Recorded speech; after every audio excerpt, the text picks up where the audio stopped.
Hi, everybody. Welcome to Entertainment Picks. I'm Andrew. And I'm Gary Kaiser. Do you remember us?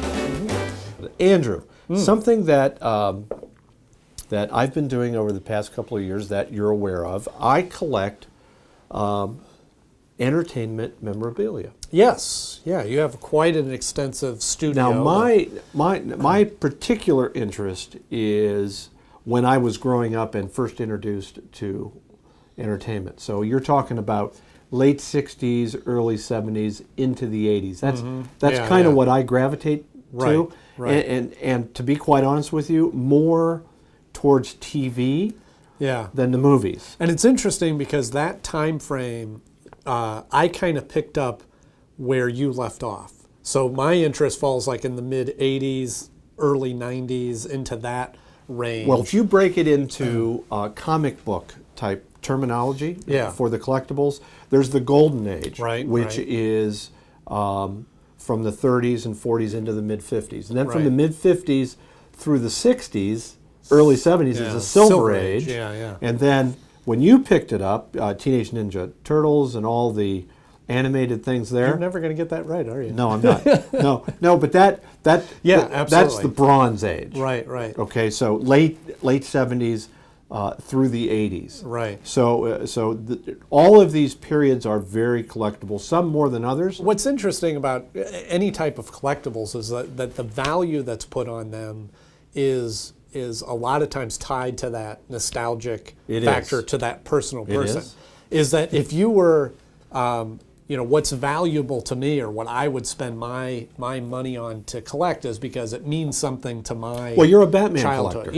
Yeah. And you've got some good stuff. Yeah.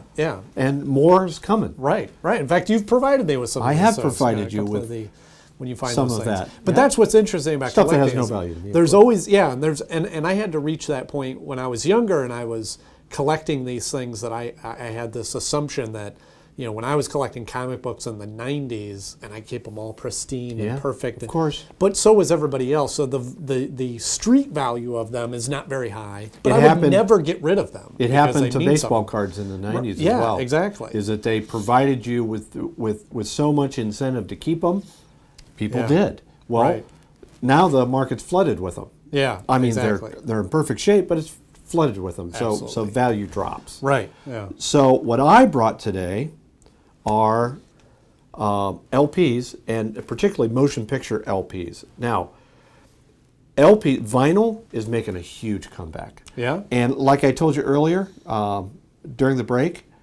the thing that made me bring these in today was the Academy Awards, La La Land is out. Well, they pressed a La La Land LP, which you can get on Amazon or eBay or whatever. It's $40. So I brought this stuff in, and then I mentioned that there's 3 periods, and the first period is Golden Age, and that's the 30s and 40s.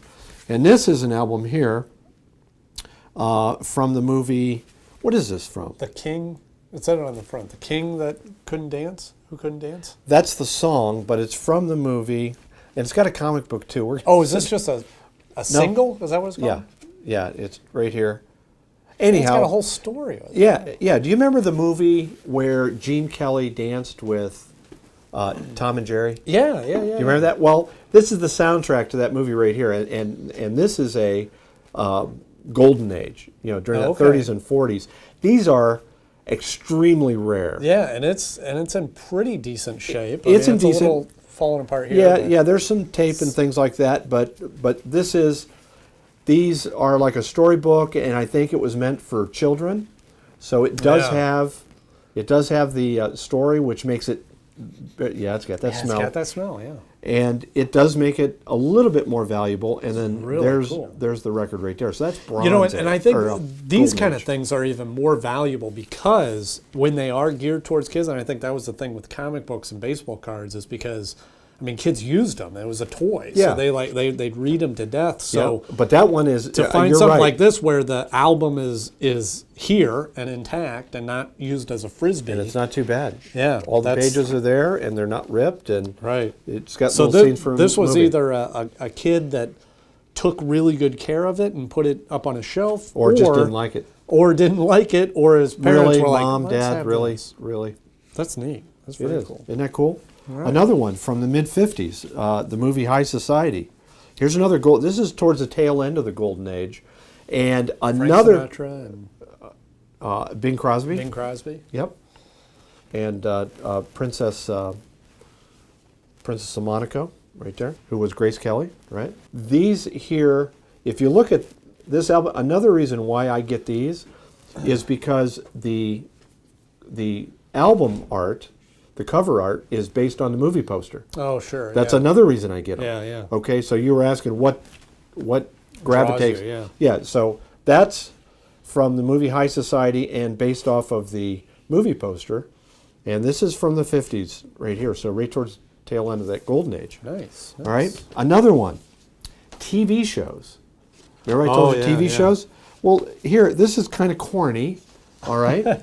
But it's the Bonanza guys sing Christmas songs. It's as bad as it sounds. It really does. Could any of them But sing? Were any of them singers?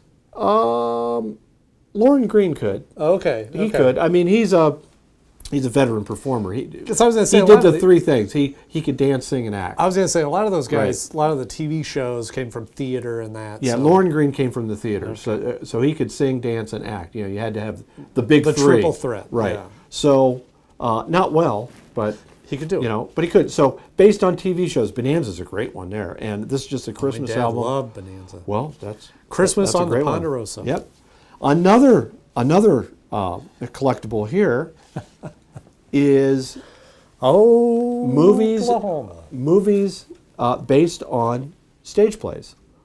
Right now, you have the original program I to do, Oklahoma that came out in the 40s. Well, they made it into a movie, and again, it's the cover art is based on the movie poster right here, and these have crossover appeal, so they have a little bit more value. Here's another one from the 60s, Cleopatra, where you open it up, and it's got a story about the... and is that just like a synopsis of the... It is how the music was made, Okay. you know, who did it, you know, for those that are interested. But again, based on both movie posters, you know, movies usually had A posters and B posters. Well, this here was the B poster, you know, with the three big stars there. Now, And that was the A. Speaking of Oscars, this was an Oscar. It absolutely winner, was. wasn't it? Yeah, absolutely. Big one. Here's another Oscar winners. You know, we're talking about what is the value.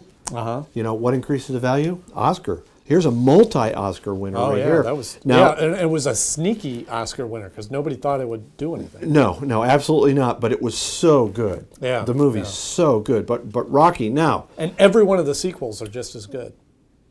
Pretty much. They start here is Rocky 2 is okay. Yeah. Here is something interesting about 70s. What started happening in the 70s. And this was 77, 73? Well, let's see here. 76. 76. So what happened here is you had this in the mid 70s knockoffs. So you're going to look at graphics like this, you know, the Rocky graphics, and it's going to be it won't say original motion picture score. So if you're out there looking, you want to find the original motion picture score, and usually on the back of the album, you'll see the date that it was pressed. Okay. And it has the studio, and then of course the entire cast. That's what you want to look for with soundtracks. Okay. Is all that credit stuff. So what's on the right knockoff? Here. It would say music from the movie Rocky, and then it would say Rocky, and then in the little picture down here where it's got Sylvester Stallone, it would have like a conductor or something, kind of fool you on it. Okay, yeah. So you got to watch those. But this is this original Rocky right here. This one's priced at about $25 to $40. Oh, neat. This album right here. That's very good. Here's another one. How the West Was Won. This is one of the first movies done in Cinerama. Ooh, Cinerama. And it has great cover art, all based on the poster and the lobby cards, which is what gravitates me. How the West Was Won. Huge movie. Huge. All right, so now you can get into specifics too. James Bond. I collect James Bond. Sure. Okay. Sure. Here's one of the benchmark movies of the James Bond era, Goldfinger, and it has the poster cover art on it. These display very well. You can have this one as well. Well, you're such a James Bond just fan. take it. Wow. Not all those. I hope you're separating the ones that you get. Okay. Oh, I thought you were giving them all to me. No. Bridge on the River Kwai. This is a rare soundtrack from a great Academy Award-winning movie. That's why I picked it. Yeah, yeah. Okay. Here's another one. This one's kind of rare because people didn't really buy these albums because it didn't have song and dance. It just had mood music. West Side Story, another. Now, there were several adaptations. Okay. This is one of those adaptations, all right? This is not the original soundtrack. The original soundtrack had a red cover. Yeah, you gave me that one. Yes. Yeah, I have. This, as you can see, music from West Side Story. But it's distributed by United Artists, the studio that produced it. Okay. So it is considered a companion soundtrack. Okay. And not a knockoff because it's by the studio. And that's a neat one there. That is very. Dark Shadows. Just acquired, bought this off the internet. Yeah. Because the value's going up on these. Dark Shadows, a soap opera from the 60s that was crazy popular. Right. Because it attracted not only the midday soap opera watcher, but also it had a cult following from teenagers. That's why we love this. This one has the music from TV 67, which is kind of cool. So it dates itself, 1967. Dragnet. And this would be Dragnet, I Spy, the Cat theme. THE Cat was a detective show that lasted like a year. Okay? So that's neat. Nice. That is very cool. Cartoons. I gravitate towards these. This one here has value. This is Songs of the Flintstone, which was an adult situation comedy based on the Honeymooners that kind of had a crossover appeal to the kids. Yeah. But I gravitate towards this because, again, the graphics. Right. But 1961, Debbie Reynolds, who recently passed away. Ah, yes. She performed in The Flying Nun, and I think on stage as well. I think so. I think you're right. And they made a movie, and then, of course, the TV show with Sally Fields, which was very popular. But it's another one that I found this, and I just had to get it. Yeah. Because it was Debbie Reynolds, and the guy I bought it off of, it was right after she died, knew the value of it, and of course he hiked the price up. Sure, on me. But it's okay. It was only a couple of bucks, and I was glad to pay it. Yeah. You know, it was very neat. It's a good piece. More cover art. You know, you're talking about obscure movies. Here's one here, which was not a bad movie, Oklahoma Crude. And of course, as you can see, the reason I bought this is for the cover art. That's the movie poster. Yeah. George C. Scott, Faye Dunaway, Jack Palance. Not a bad movie. Yeah. And of course, the music of Henry Mancini. Nice. So that's that. Now, we're talking about Holy Grail of motion picture soundtracks. I have one here. Okay. Another one is the 1966, and you got to be careful with this because there's a ton of counterfeits. The original 1966 soundtrack to the Batman TV series. Oh, okay. If you can get that, you know, you're looking at $100 to $200. Wow. For that album. Yeah. But there's a ton of knockoffs that are being sold as the original. Yeah. That's one of my holy grails, and I'm looking for it. I'm not ready to throw down $100 for it. Right. Darn close. But you'll find that person that doesn't know what they have. And I will find it in a bargain bin at some thrift store. Yeah, you can't go to the collectors and buy this because they know what they have. Oh, absolutely. But another one, another holy grail, and I did throw down cash for this one. This is valued right around $100. I got it for $27. Nice. And it's in really good shape. Is the original soundtrack to The Dirty Dozen. Dirty Dozen. Yeah. So also one of my favorite movies. As a matter of fact, from a guy perspective, this is one of those movies like Rocky, and what else would be just like a guy movie? You know, Patton. Those are guy movies. Yeah. You know? Right. And this is one of those movies. Yeah. You know, this is not a chick flick. This was a man's movie right here. But it was all-star cast. Didn't win anything. You know, it got some nods, but it made a ton of money. Yeah. Still makes a ton of money. Sure, yeah. It's a classic. Through redistribution. But this is one of those holy grail soundtracks, Dirty Dozen. That's great artwork. With there. the cover art right there. And that's exactly the type of soundtrack that people are looking for. So I haven't put that one up yet, but that one's going up on the wall. That right there. the composition and that artwork is all based on the movie poster. Yeah. All right, thanks for watching. We'll see you next time right here on Entertainment Picks. I'm Andrew Couldnt. And I'm Gary Kaiser. And we are signing off.